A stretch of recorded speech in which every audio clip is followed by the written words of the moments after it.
Peace, guys. How's it going? Sending everyone positive energy wherever you are.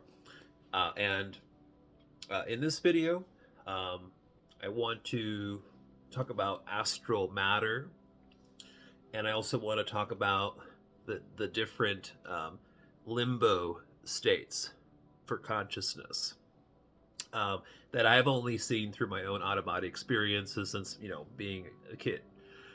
So that's all I'm really going by, and that's all I want to express. That's all I want to express in this video. It's just from my own personal experience. So before I get into the whole video here, um, I want to say that what's important to understand is that our consciousness can function and integrate or and have actions in and interactions in with different frequencies of matter. Okay. Um, the reality that we're in right now is in a certain state of vibration. The matter around us, the our physical bodies, these avatars, all of this stuff it's in a certain frequency of matter, a certain vibration. Okay. When I say consciousness experiencing, astral projections and going to different planes and dimensions and all this stuff, all that really is at a base level is consciousness just um, you know experiencing a wakeful state. You're in a wakeful conscious state within your consciousness, but you're just interacting, experiencing, integrating all this stuff in different frequencies of matter. And these other bodies we have, which are part of our multidimensional essence, all of these different bodies we have, they more or less just have that access, that key, to function within these different planes, different dimensions. Like as I just said, different frequencies of matter within itself. Everything's vibrating differently, and also light within itself. When you see light, throughout the vast, large astral, plane structure, there's different frequencies of light, just like different frequencies of matter within itself and different bodies. We have multiple bodies that have access to all of these things. So that's what I'm trying to say there. And so, um, now I feel like I'm digressing. I'm sorry, but so let me refocus myself and go back to the limbo, different limbo states for consciousness.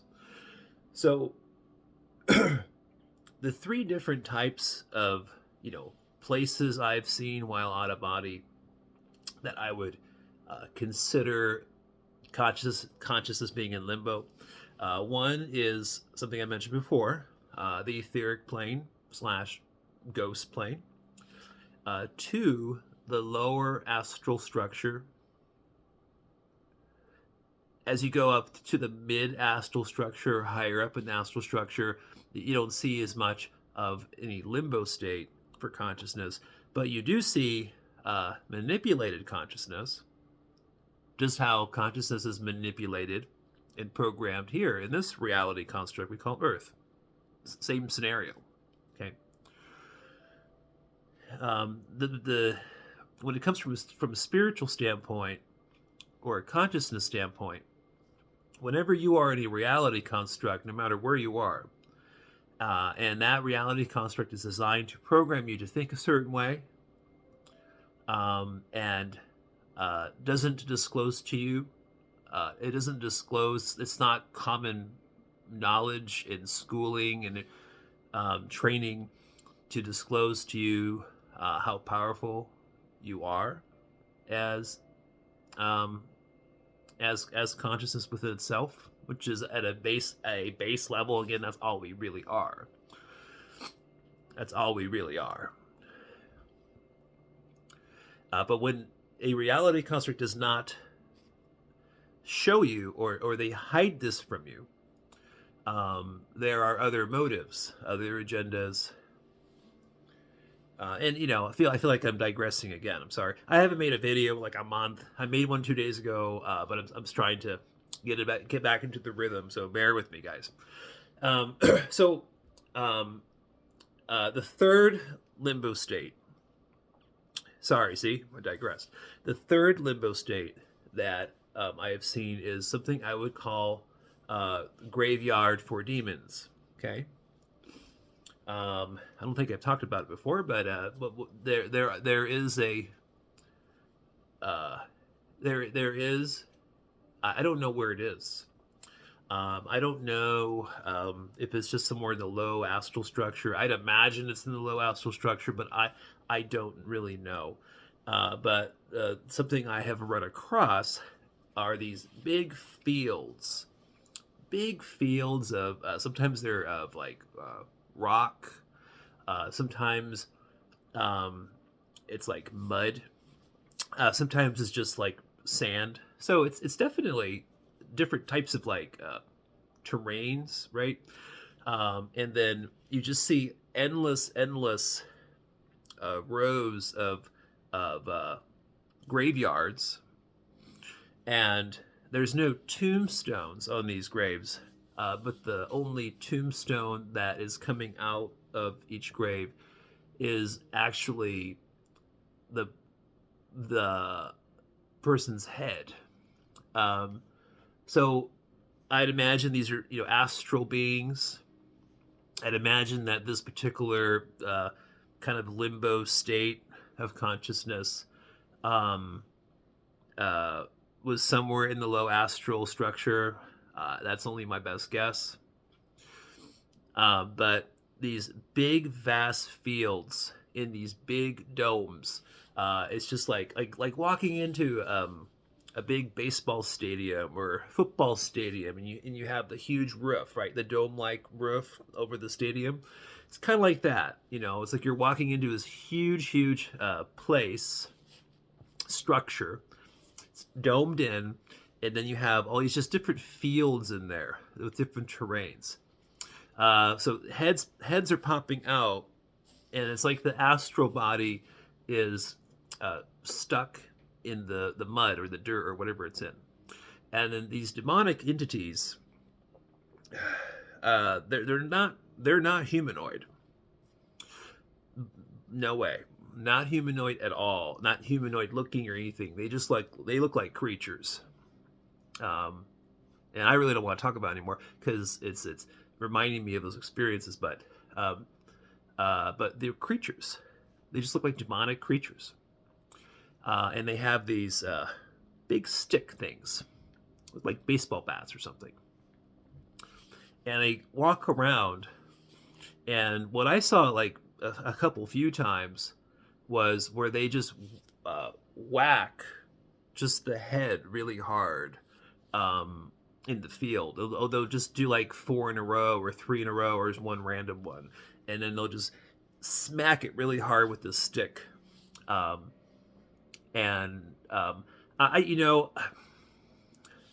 all I can tell you. Honestly, I wish I could tell you more. I wish I could have accessed more observations, more experience with it. But that definitely I would consider like a certain state of consciousness where you're in limbo. How those astral bodies got in those the fields of graveyards, I don't know. I have no idea. But you'll see some really crazy stuff sometimes. The astral plane structure is very vast. It's so big compared to this physical reality construct we're in. There's all these people on YouTube that I hear talking about how the astral planes are corrupt and all this kind of stuff, and there's some truth to that because there's positive and negative in the astral plane structure. But But in all honesty, the astral plane structure is so big and so vast that really anybody can just, after physical death, anybody can go into that type of matter. I mean, we'll talk more about astral matter in a second, and use their intentions and their free will and their mind, their consciousness, to do whatever you want to do. In my opinion, do whatever you want to do, but just don't infringe on other consciousness. If there's other consciousness that individually wants to go along with whatever you're doing, you're building your own world, and you have good intentions, and other consciousness wants to help energize that and grow that and stabilize it energetically. Um, um, why not? Right? What's wrong with that? But as long as you're doing what you want to do, but you're not infringing on any other consciousness, then by all means, that probably to me sounds like the best option in the afterlife, or a best way to escape at least reincarnation, escape this current reality construct you're in, if this is not something you want to repeat in an next life experience. Because like a lot of these other people on YouTube talk about, by just totally avoiding the astral plane structures after physical death. But that's kind of hard to do. It's almost a little unrealistic, because it's so vast and such a big component to the larger reality picture, and just about every single person that's on Earth right now, almost all of us have basically just come from the astral structure from previous life experiences, and now we're here, or we've descended down to here, or we were tricked here to come here, reincarnated. There's just so many different. There's dozens of different ways that consciousness ends up centered in a physical body like these that we're in right now. There's dozens of ways, and there are dozens of ways or pathways or experiences or transitional aspects to the afterlife process that happens after this physical body finally stops to operate and it breaks down. So understanding that astral matter, understanding that how our consciousness can interact with it and how it can manifest thoughts, emotions 100 or 1,000 times more quickly or easily than how our consciousness functions with physical matter, or at least this frequency of matter we're in. Notice how you manifest things here. Notice how your emotions are. Everyone's different, right? Notice how your thoughts flow during the course of a day.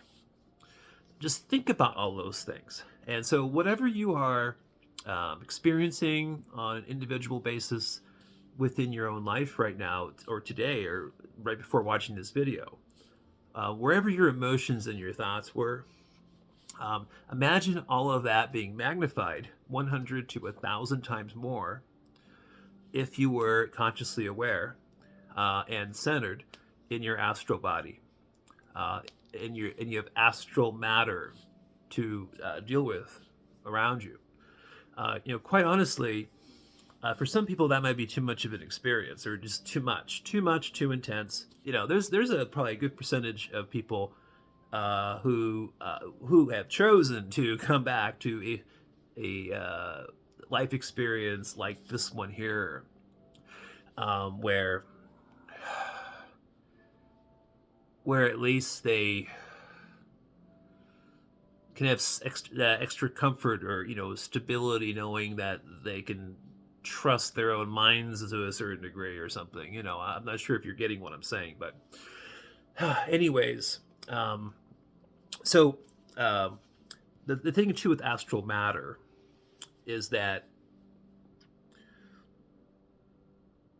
uh, when you have uh, collectively, when you have other consciousness, um, and there's an example of this here in this reality.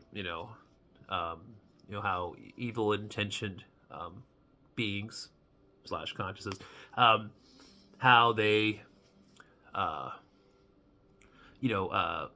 siphon and use our energy to facilitate all of their agendas here in this reality. The same thing is happening in many different other realities that are in the astral plane structure, and sometimes it's even worse than here.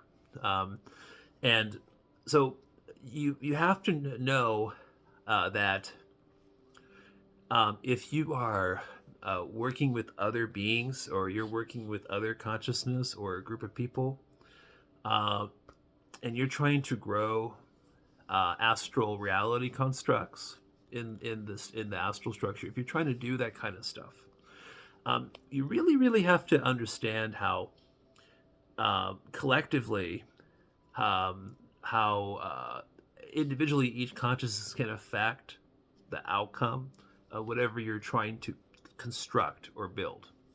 It's a twofold thing, where if everyone's on the same page and cohesive with their thoughts and and just the energy that comes off of them, if there's some, if it's very cohesive, then combined you can create phenomenal things in these higher up, these other frequencies of matter. The things you can do collectively with a group, without any particular being trying to manipulate a group, is quite transcending, in my opinion. I think this is some of the biggest stuff. Like this is as far as the afterlife goes. This kind of discussion is the probably one of the most important ones, because in this physical experience you're in, it's very temporary. I'm already 40, almost 44 years old. Just like that. Just like that. It's gone by pretty quick. Right? I'm already halfway through. Probably more. Well, I am more than halfway through. So, so thinking about afterlife topics and afterlife in general should be really important to you. It is very important to me, and that's why I use astral projection as a way to, just access more data and perspectives and observations to increase my own ascension process with my consciousness. And there's just, oh guys, there's so much to say with this. I'm sorry that this has been kind of a disorganized video. Wanted to kind of stick to certain things, but I was kind of digressing here and there. But like I said, I haven't been making a lot of uploads the last few months. I'm a little out of rhythm with it. But I promise as I do some more videos, I'm going to get that focus going 100%. But I'm going to leave a video here because I don't want to have too much time to have to upload the video because I'm using my phone. So sending positive energy to everybody. We're at 19 minutes. I'm going to end it here. I'm going to talk more about this stuff. I promise. Lots more, and there's lots more to say and express to you guys. All right, peace.